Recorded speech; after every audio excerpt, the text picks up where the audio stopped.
Hi, this is Kathy Campbell with Coldwell Banker. Today we're going to talk about methamphetamines. You think, what does that have to do with buying a house?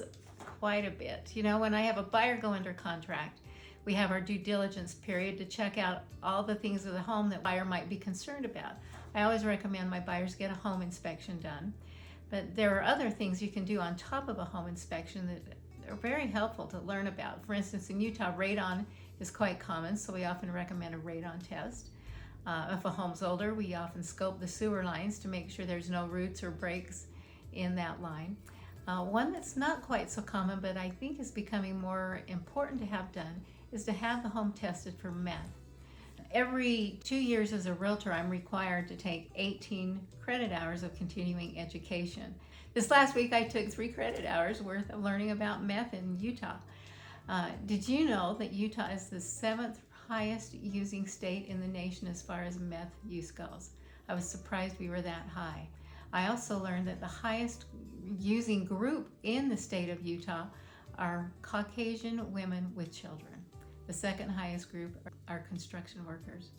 And it's estimated that 1 in 10 homes in Utah has had a meth user in it, that meth has contaminated the home. And for that reason, I'm going to start recommending that more of my buyers have the homes tested for meth. Methamphetamines are an interesting thing. It's when they are smoked, crystals fall out, and so the highest contaminated part of the home will be the carpets. But these crystals also can adhere to walls, to surfaces, and one of the biggest things they do is when there's an air conditioner or heater on in the home, that methamphetamine is circulated throughout the home. So it's important to have all the rooms tested. So I recently had Andy Torgerson with 360 Home Check do a meth test for one of my buyers who is purchasing a home in Eagle Mountain. You can see from the video of Andy, it's just a small square that's empty, and he rubs it with the wipe that's included with the kit. And he'll always test the room where the furnace is located. And then he'll identify 3 or 4 other rooms where he feels the highest chance of meth may be used. So if the level is 1 microgram per 100 centimeters or higher, then that home is considered contaminated with meth.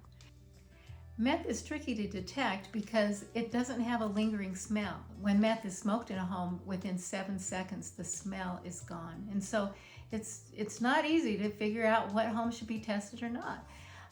There are some signs, though, that might lead you to want to have a home tested for meth. For instance, and this one surprised me, last fall I had a home for sale that it was sold through a trust. This elderly couple had raised their family there and then lived in the home for many years and passed on, and the children were selling the home. And the buyer decided to have a meth test done, and there were actually levels of meth found in this home, which really surprised me. As I brought this up in my class, Ann Atkin, who taught a class with Meth Mob, she said, "No, Kathy, actually the #1 homes where we find the most meth contamination are in the homes of the elderly." And you think about it, when someone needs a place to stay, grandma and grandpa are the one to take them in.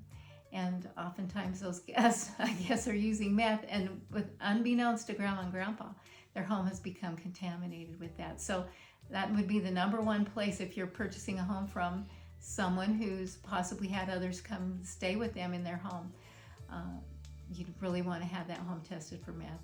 The second highest use one is if it's been a rental property. They're finding the higher use in tenants that aren't quite so concerned about keeping their home in good shape. And so #2 would be if it's a rental. #3 sign that might trigger you to want to have a meth test done is if you're finding all kinds of strange locks or deadbolts on exterior or interior doors. That could be a trigger of meth use in the home.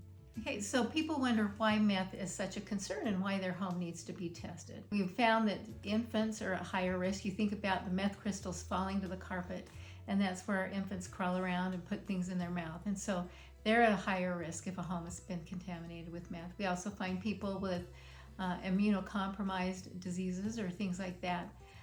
They're more susceptible. And some of the common symptoms, if someone is exposed to a home that has been contaminated with meth, as it includes anything from a nose and throat irritation, headaches, dizziness, nausea, vomiting, confusion, and breathing difficulties. And so if you're buying a home, we want to make sure that it's clean and you will not have these health risks. when you buy the home.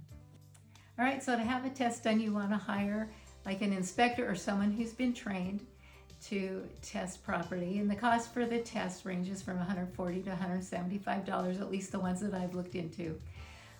Those tests can be done. They're sent out to a lab. It takes 4 business days for those tests to return. All in all, though, with 1 in 10 homes being possibly contaminated for meth, and with Utah being number 7 highest in the nation for its youth, from now on I will be recommending that my buyers pay that little bit extra and have the home tested to ensure you're buying a safe home. Thanks for watching. Have a great day.